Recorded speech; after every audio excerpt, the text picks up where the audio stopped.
Reported breaking. ഭരണം ലഭിച്ചാൽ എംഎൽഎമാരുടെ പിന്തുണ മാത്രം പരിഗണിച്ച് മുഖ്യമന്ത്രിയെ തീരുമാനിക്കരുത് എന്ന് വി.ഡി. സതീശൻ പക്ഷം. പൊതു അഭിപ്രായവും രാഷ്ട്രീയ സാഹചര്യവും പരിഗണിക്കണമെന്ന ആവശ്യം.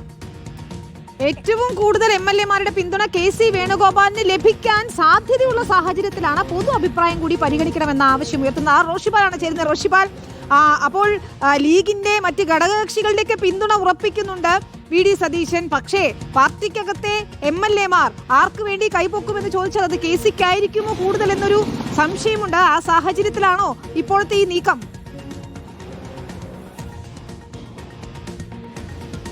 വിനീത, അങ്ങനെയാണ്. കാരണം സ്ഥാനാർത്ഥികളെ തീരുമാനിക്കുമ്പോൾ കൂടുതൽ സ്ഥാനാർത്ഥികളും കെ.സി. വേണുഗോപാലിനെ അനുകൂലിക്കുന്നവരാണ് എന്ന വാദമാണ് ഇവിടെ വി.ഡി. സതീശനെ അനുകൂലിക്കുന്നവർ ഉയർത്തുന്നത്. കാരണം സ്ഥാനാർത്ഥി പട്ടികയിൽ അങ്ങനെ വി.ഡി. സതീശനെ അനുകൂലിക്കുന്നവർ താരതമ്യേന കുറവായിരുന്നു. രമേശ് ചെന്നിത്തലയെ അനുകൂലിക്കുന്നവർ ഒരുപക്ഷെ രണ്ടാം സ്ഥാനത്തുണ്ടായിരുന്നു. അതുകൊണ്ട് ജയിച്ചു വരാൻ സാധ്യതയുള്ള സ്ഥാനാർത്ഥികളിൽ ഭൂരിഭാഗവും കെ.സി. വേണുഗോപാലിനെ അനുകൂലിക്കുന്നവരാണ്.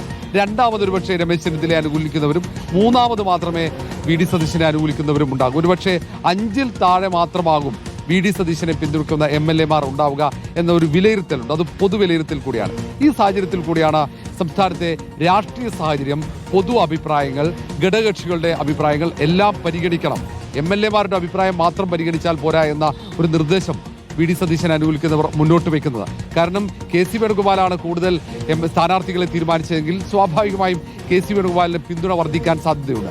അതുകൊണ്ട് ആ എംഎൽഎമാരുടെ പിന്തുണ മാത്രം പരിഗണിച്ചുകൊണ്ട് പാർലമെന്ററി പാർട്ടി ലീഡറെ തീരുമാനിക്കരുത് എന്ന ആവശ്യമാണ് അവർ ഉയർത്തുന്നത്.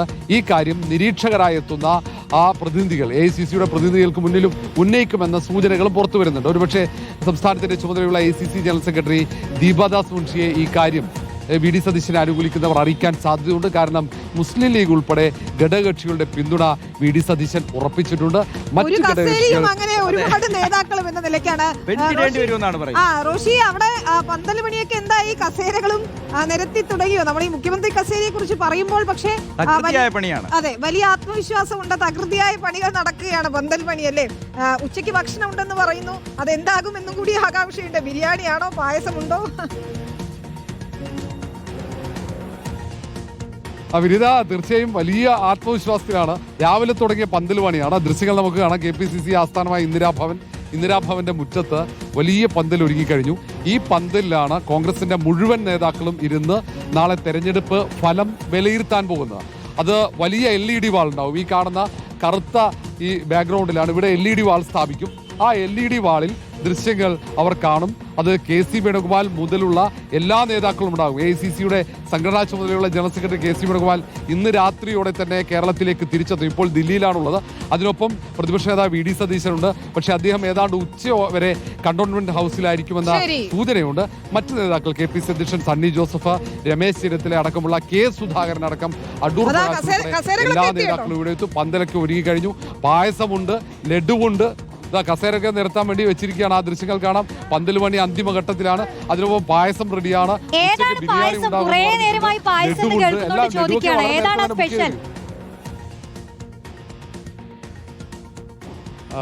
ആ പായസം ഏതാണെന്ന് വ്യക്തമല്ല. റോഷനിയാണോ ചോദിച്ചെന്ന് തോന്നുന്നു. ആ പായസം ഏതാണ് വേണേ നമുക്ക് അങ്ങോട്ടേക്ക് നിർദ്ദേശം വെക്കാം. വേണേ എന്ത് പായസമാണെങ്കിലും നിങ്ങൾക്ക് അങ്ങോട്ട് എത്തിക്കാൻ പറ്റില്ല. നാളെ ഞാൻ രാവിലെ മുതൽ ഇവിടെ ഉണ്ടാവും.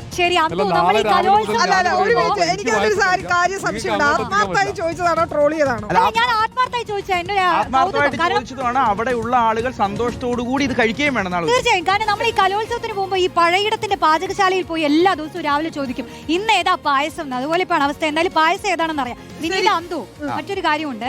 നമ്മൾ ഈ റോൾ ക്യാമറ ഇലക്ഷന്റെ യാത്ര ചെയ്തപ്പോൾ കോഴിക്കോട് പ്രധാനപ്പെട്ട ഒരു പലഹാരമാണല്ലോ ഹൽവ.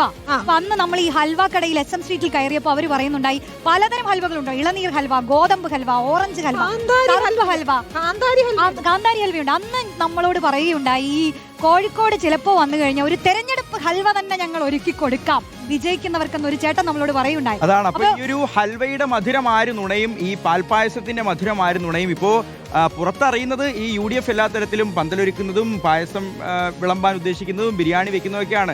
LDF അണിയറയിൽ പലതരത്തിലുള്ള ആഘോഷ പരിപാടികൾ സംഘടിപ്പിക്കുന്നത് പുറത്തു പറയില്ല. ഇപ്പൊ സണ്ണി ജോസഫിനോട് പന്തലിന്റെ കാര്യം ചോദിച്ചപ്പോൾ ചൂടല്ലേ എന്ന് മാത്രമാണ് രാവിലെ സ്മൃതി മാഡത്തോട് മറുപടി പറഞ്ഞത്. നാളെ KPCC ആസ്ഥാനത്ത് കേരളം UDF പിടിക്കുന്ന ആ ഒരു പ്രതീക്ഷയോടുകൂടി കേരളം UDF ഒരു വലിയൊരു വേവോടുകൂടി സ്വന്തമാക്കുന്ന കാണാൻ RC യും VD യും KC യും ഒരു പന്തലിലുണ്ടാവും.